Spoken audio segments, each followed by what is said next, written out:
Lendeborg, bagong armas ni Steph? Ito ang nakikita ni Curry sa rookie? Habang medyo tahimik ang Golden State Warriors ngayong off-season, may isang bagong pangalan na unti-unting nagiging sentro ng atensyon. Hindi ito isang veteran superstar. Hindi rin ito isang malaking free agent signing. Isa itong rookie na maaaring magkaroon agad ng malaking role sa Warriors, at ang pangalan niya ay Yaxel Lendeborg.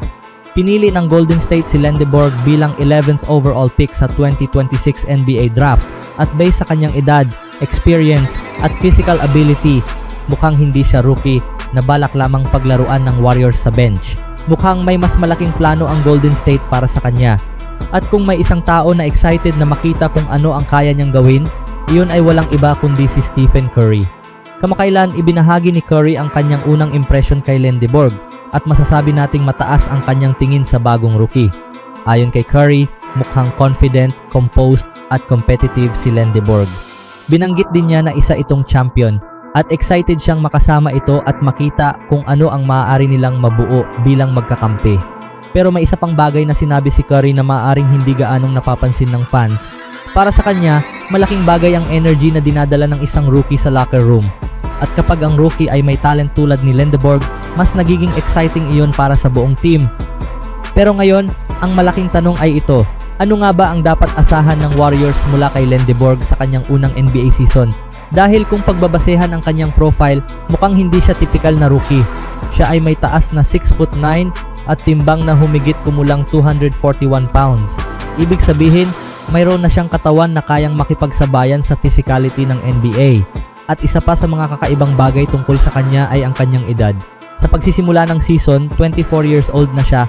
Para sa isang NBA rookie, medyo mas matanda siya kumpara sa karamihan ng mga bagong dating sa liga.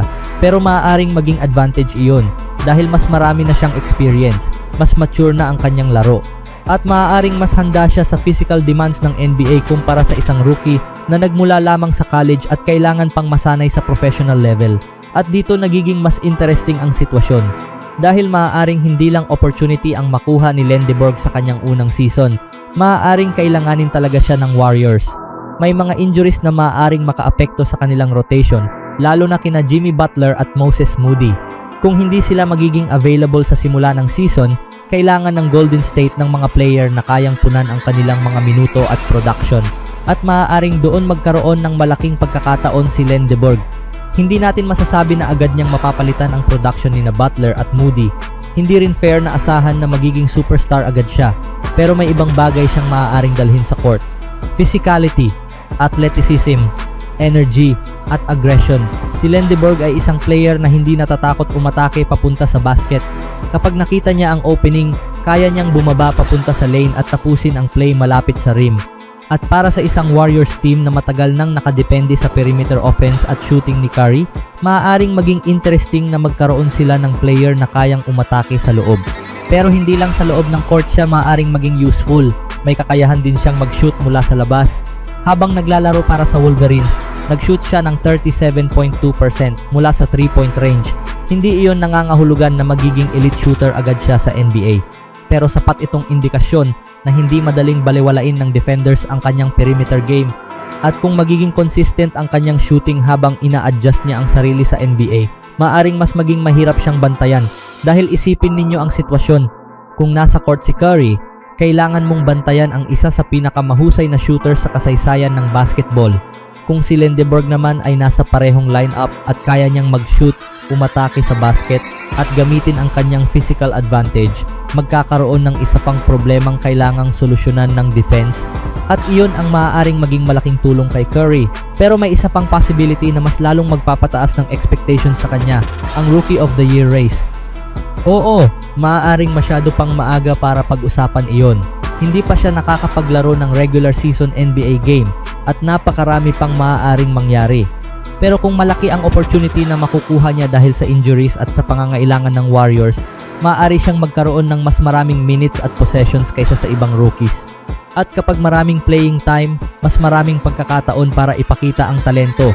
Kung makukuha niya ang tiwala ni Steve Kerr, maaari siyang magkaroon ng malaking role sa rotation. At kung magiging productive siya sa role na iyon, natural lamang na mapunta ang kanyang pangalan sa usapan para sa Rookie of the Year. Pero hindi lamang individual awards ang mahalaga rito.